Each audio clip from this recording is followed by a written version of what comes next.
الحمدللہ والصلاة والسلام علی رسول اللہ وعلی آلہ وصحبہ ومن تبعہم بإحسان الی یوم الدین، اما بعد۔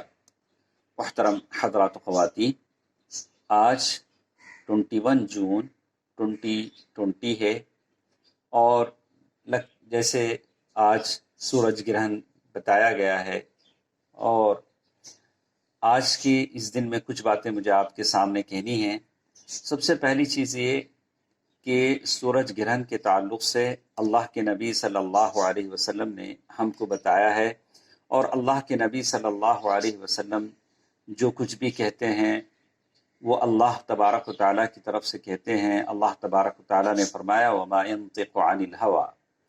اللہ کے نبی صلی اللہ علیہ وسلم کے زمانے میں جب سورج گرہن لگا تو اللہ کے نبی صلی اللہ علیہ وسلم نے فرمایا ان الشمس والقمر آیتان من آیات اللہ یخوف اللہ بہما عبادہ وانہما لا ينکسفان لموت احد من الناس فاذا رأیتم منها شیئا فصلوا وادعوا اللہ حتی یکشف ما بکم۔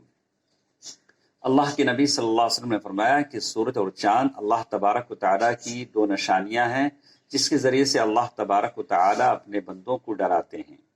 اتفاق سے ایسا ہوا کہ جس زمانے میں اللہ کے نبی صلی اللہ علیہ وسلم کے زمانے میں جس دن سورج کو گرہن لگا اسی دن آپ کے بیٹے ابراہیم کا انتقال ہوا۔ تو اللہ کے نبی صلی اللہ علیہ وسلم یعنی لوگ کہنے لگے کہ چونکہ اللہ کے نبی کے بیٹے کا انتقال ہوا ہے اسی لیے سورج کو گرہن لگا ہے۔ تو اللہ کے نبی صلی اللہ علیہ وسلم نے فوراً کہا کہ نہیں، سورج اور گرہن یہ اللہ تبارک و تعالیٰ کی نشانیاں ہیں، وہ کسی کے پیدائش اور موت پر ان کو گرہن نہیں لگتا۔ پھر اللہ کے نبی صلی اللہ علیہ وسلم نے بتلایا کہ گرہن لگے تو کیا کرے۔ اللہ کے نبی صلی اللہ علیہ وسلم نے حدیث میں جو بتلایا ہے اس حدیث سے ساری جو باتیں خلاصے کے طور پر جو سمجھ میں آتی ہیں۔ ایک بات تو اللہ کے نبی صلی اللہ علیہ وسلم نے فرمایا فَافْزَعُوا إِلَى الصَّلَاةِ، یعنی بالکل نماز کی طرف دوڑ پڑو۔ اسماء بنت ابی بکر رضی اللہ تعالیٰ عنہ کی حدیث میں بتایا گیا، اور حضرت عائشہ رضی اللہ تعالیٰ عنہ اور اسماء بنت ابی بکر رضی اللہ تعالیٰ عنہما کی ان حدیثوں کو جوڑنے سے سورج گرہن کے موقع پر 7 چیزیں مجھے اور آپ کو سمجھ میں آتی ہیں۔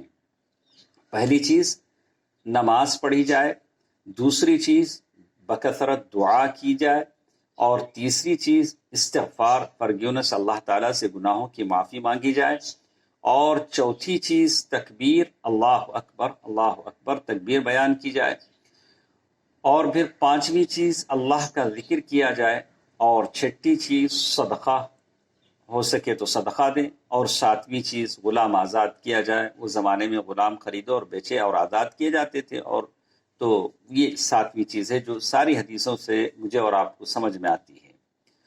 تو یہی 7 چیزیں ہیں جو سورج گرہن کے موقع پر اللہ کے نبی صلی اللہ علیہ وسلم نے بتلایا ہے، اور اس دن جو لوگوں میں توہمات پائے جاتے ہیں خاص کر حاملہ عورت کو لے کر کہ جو عورت حاملہ ہے سورج گرہن کے موقع پر وہ عورت باہر نہیں نکلے گی، بعض مخصوص چیزوں کو نہیں کھائے گی، اور بعض مخصوص چیزوں کو ہاتھ نہیں لگائے گی، یہ ساری چیزیں جاہلیت کی چیزیں ہیں، صحیح اسلام سے اس کا کوئی تعلق نہیں۔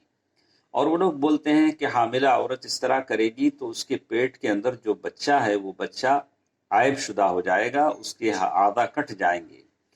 یہ ساری چیزیں ہیں جو اللہ تبارک و تعالیٰ کے اوپر توکل اور بھروسے کے منافی ہیں۔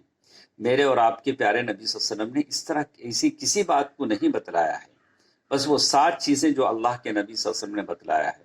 تو میں تمام مسلمانوں سے، مرد و حضرات سے گزارش کروں گا کہ اپنے عقیدے کی حفاظت کریں، اس طرح کے توہمات کا ہرگز شکار نہ ہوں۔ اور ایک چیز کی طرف بھی مجھے آپ کو توجہ دلانا ہے، خاص کر جن لوگوں نے کہا کہ 21 جون 2020 کو جو سورج گرہن آنے والا ہے وہ دنیا کا اختتام ہے، دنیا ختم ہو جائے گی۔ یہ باتیں ہیں جو لوگ کہتے آ رہے ہیں 2012 سے۔ یہ دنیا کب ختم ہوگی اس کا علم اللہ تبارک و تعالیٰ کے پاس ہے۔ مفاتیح الغیب 5، یہ ان اللہ عنده علم الساعہ، اس کا علم اللہ تبارک و تعالیٰ کے پاس ہے۔ کسی کو اللہ تعالیٰ نے وہ علم نہیں بتایا، نہ کسی مقرر فرشتے کو، نہ کسی نبی کو۔ تو اس طرح کی باتوں پر یقین نہ رکھیں، اپنے عقیدے کو پختہ بنانے کی کوشش کریں۔ اللہ تبارک و تعالیٰ مجھے اور آپ کو صحیح عقیدہ عطا فرمائے، آمین۔ والسلام علیکم ورحمۃ اللہ وبرکاتہ۔